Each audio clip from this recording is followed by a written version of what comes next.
چې سپک کړي عشقي لکه بڼه چې سپک کړي عشقي لکه بڼه هغه کس له کوهقا په دروند ګڼه که څوک نه پټوي سترګې په حرامو شي په پښو کې پیژندی پردی پڼه دا چې نن ډېر مننه که څوک نه پټوي سترګې په حرامو شي په پښو کې پیژندی پردی پڼه دا چې نن په زر که ناز بڼې بڼې دی دغه باز به کبرګوټ بڼه بڼه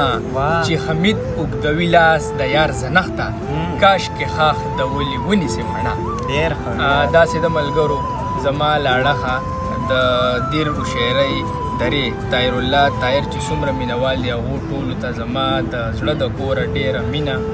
ډېر زیات احترام او بیا سلامونه په پروګرام کې را سره زما هم اثر ډېر ځوان تکړه او په شعر باندې مین په پښتو ټپه مین په پښتو شعر و ادب مین ځوان تکړه ګړندی شاعر نقاد ادیب حمیدالله معصوم میلمه دی حمیدالله معصوم سره طاهر الله طاهر هم زموږ میلمه دی دواړو ته په پروګرام کې هرکلی وایم ډېر درنښت ورته وایم او هرکله راشي مهرباني ډېره مننه داسې ده چې حمیدالله معصوم نه به موږ یو څو شعرونه اورو او په دا هیله چې عمده شعرونه زموږ او د طاهر الله طاهر مینوال د ځان سره واخلي او چې څوک ناخبرې دي هغو ته یې ورسوي او په دې خاطره د ځان سره راغونډ کړي چې په جنت کې به د ځان یو په دوزخ کې به په ځان یو په جنت کې به د ځان یو په دوزخ کې به په ځان یو دلته مینه کول غواړي دا دنیا د یارانې ده او حمیدالله معصوم چې دی دله زه په دې سایل په دې دوو شعرو بلنه ورکوم چې ښایست چې په خندا شي اننګي شي ولونه ولونه ښایست چې په خندا شي اننګي شي ولونه ولونه نظر پکې تنده کوري او زړګی پکې ماتیږي که سل زله دستور د میکدې پکې ماتیږي نن تنده ماتوم که مې تندې پکې ماتیږي محترم حمیدالله معصوم صاحب ډېره زیاته مننه نایاب صاحب تاسو دومره درناوی راکړو مینه مو راکړه او بیا د طاهر الله طاهري صاحب هم ډېره زیاته مننه کوم چې دې راغله پروګرام یې را جوړ کړو او وخت یې راکړو نو زه به دغه یو څو شعرونه درته ووایم جی ارشاد غزل مطلب ده چې کامیاب وي د ماڼو او د محل محبتونه ډېر ښه ډېر ښه کامیاب وي د ماڼو او د محل محبتونه شتمن د بختور کړي په هر پل محبتونه واه ډېره ښه مطلب ده ډېر ښه ډېره مننه او دوره یې سیکول وي کړېدل وي د بېوسو دوره یې سیکول وي کړېدل وي د بېوسو او غواړي په جړه په هر بورجل محبتونه ډېر ښه شعر دی ډېر ښه شعر دی او شعر پکې دی چې سینې یې پارکونه وو او زړونه زنګوګانې ډېر ښه سینې یې پارکونه وو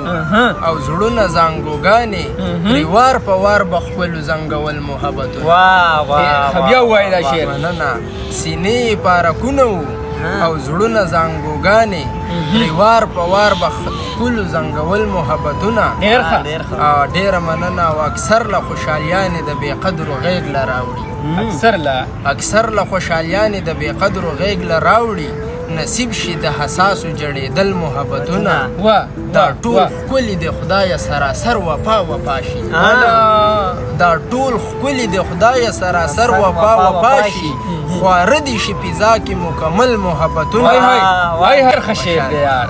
ګوا د پښتنو د زړونو ټول پښتو ادب دی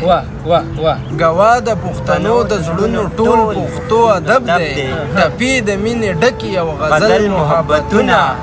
ولاړه بې وسي وه یوه ونه په دنیا کې ولاړه بې وسي وه یوه ونه په دنیا کې رازوړن و هر خاخ ته ول په ول محبتونه بیا ووایه دا شعر ولاړه بې وسي وه یوه ونه په دنیا کې رازوړن و هر خاخ ته ول په ول محبتونه رامه پروردګار د مینې داسې جوړه کړې رامه پروردګار د مینې داسې جوړه کړې په انډ کې ستمونه وي اول محبت رامه پروردګار د مینې داسې جوړه کړې په انډ کې ستمونه وي اول محبتونه ډېره مننه ډرامه پروردګار د مینې داسې جوړه کړې په انډ کې ستمونه وي اول محبتونه که خلقو به نفرت له هم څه وجې لټولې شعر د تاسو ته په پښتنه مینه ډالۍ وي چې که خلقو به نفرت له هم څه وجې لټولې مونږ د الله په نوم ویشل محبتونه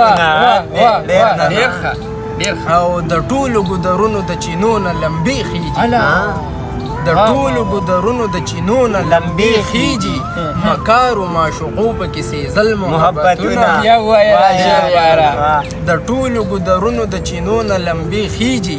مکارو معشوقو پکې سیزل محبتونه حمیده د پردو محبتونو کامیابی لا حمیده د پردو محبتونو کامیابی لا نیمګړي راته پاتې شولو خپل محبتونه نیمګړي راته پاتې شولو خپل محبتونه ډېره زیاته مننه ستاسو ډېره مهرباني او دغه ډېره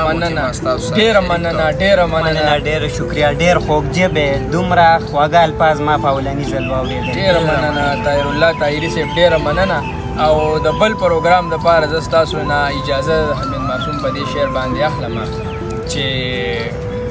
چې مې ژوند د سیند په غاړه تګې تیر کو چې مې ژوند د سیند په غاړه تګې تیر کو چغې مه وهه زړګیه دا نصیب و چې هر یو رات چړلی د ژوندون دی حمید څه د لیونۍ ژبې مطرب و ډېره مننه